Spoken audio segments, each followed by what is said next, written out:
Hello, friends, and welcome to Looking at the Markets with David Modell. Gold or Bitcoin?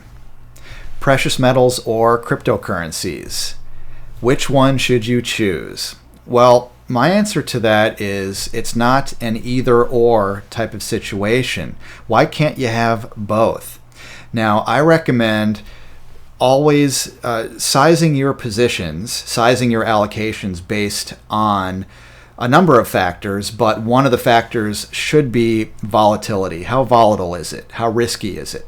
Okay, is it an asset class that makes big, wild swings and moves, or is it something that's more slow and steady? Well, gold is more slow and steady. For example, in the last couple of years, gold went down to $11.50 per ounce. Then it went, 1,400. It's above 1,400. It stayed within a range, even at its biggest swings. It's not like it went down to 300 and then up to 5,000 or something like that. All right. Compare that to a Bitcoin, which in the last couple of years, the last several years, went all the way from a few $100s per Bitcoin up to around $20,000 per Bitcoin, then down to around $3,200 per Bitcoin, and then up to $13,500, then down to $10,000. Big moves. And so what does that mean? That means your position sizing, in my opinion, and I cannot tell you what to do or what not to do. You got to make the final decision on that, of course. But if you're going to have gold and Bitcoin or some other cryptocurrency, I recommend having smaller position sizes or allocations in your portfolio when something is more volatile, when it's riskier and makes bigger swings, bigger moves, like Bitcoin, for example, compared to gold, which makes more measured, smaller moves. So therefore, it's probably less risky. And so therefore, I believe that you can own more gold than Bitcoin if you want to have a portfolio with position sizings based on volatility. All right. The more volatile, the less you should probably own of it. Okay. So smaller position sizes perhaps for Bitcoin and other cryptocurrencies compared to your gold holdings. In terms of volatility, it probably goes in this order from least to greatest. Gold would probably be one of the least volatile asset classes, and then silver is a little bit more volatile than that. And then you've got miners, like gold miners, silver miners in the stock market. So that's more risk, but potentially more reward, bigger moves up and down. And then compared to that, you might say that cryptocurrencies are even more volatile, with Bitcoin being the most popular and well-traded, heavily traded cryptocurrency. So therefore, Bitcoin at least has brand name recognition behind it. So it might be a little bit safer, relatively speaking, than other cryptocurrencies. And then the most volatile will be altcoins, probably, compared to Bitcoin.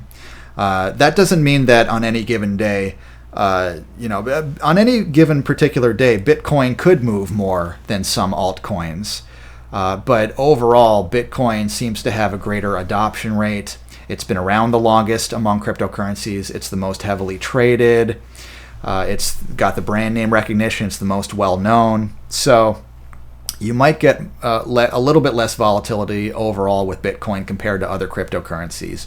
Hopefully, okay, as opposed to an altcoin that's not traded very heavily, a recent ICO, initial coin offering, that's probably going to be very risky because a lot of ICOs fail, unfortunately. That's just the reality of it.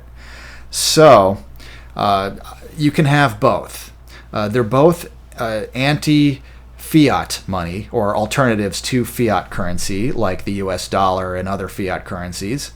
And they are more inflation resistant than fiat currencies on the whole, overall. So, for example, with Bitcoin, there are only 21 million of them, and that's the plan, to have only 21 million Bitcoins ever to be made. And so that can help to make Bitcoin inflation resistant. and gold seems to actually thrive oftentimes in times of inflation, in times of dollar inflation particularly, and other fiat currency inflation. Gold tends to do well, silver tends to do well in those situations. So precious metals are not only non-inflationary, they can actually be they can be anti-inflationary. They can gain from the dollar's loss in terms of value.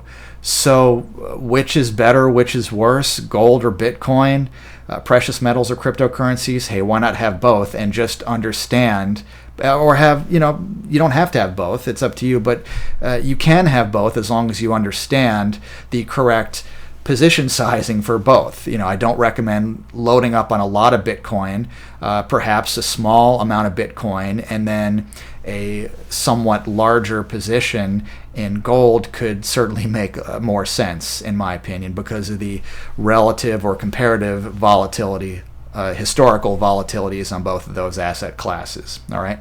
So it's really a non-question. Gold or Bitcoin, you can do both. Just understand what you're getting into and position your sizes correctly. I hope this is helpful to you. My name is David Modell, and if you'd like some coaching to help put together a trading or investing plan, I do help people with that. For that coaching, you can email me at davidmodell@gmail.com.